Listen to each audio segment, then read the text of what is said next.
अतिशय सोप्या, अतिशय साध्या 3 टिप्स सांगत आहे मी एक स्ट्रॉंग आणि प्रोडक्टिव्ह टीमसाठी.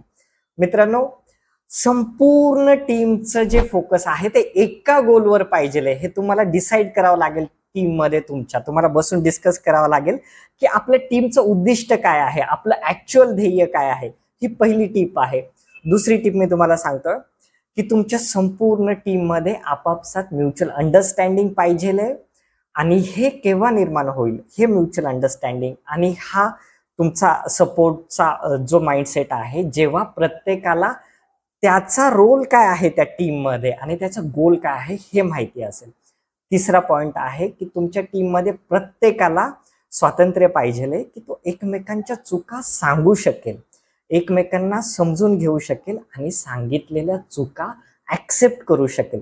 जेव्हा या 3 गोष्टी तुमच्या टीममध्ये असतील ना, तेव्हा तुम्ही बघताल की तुमच्या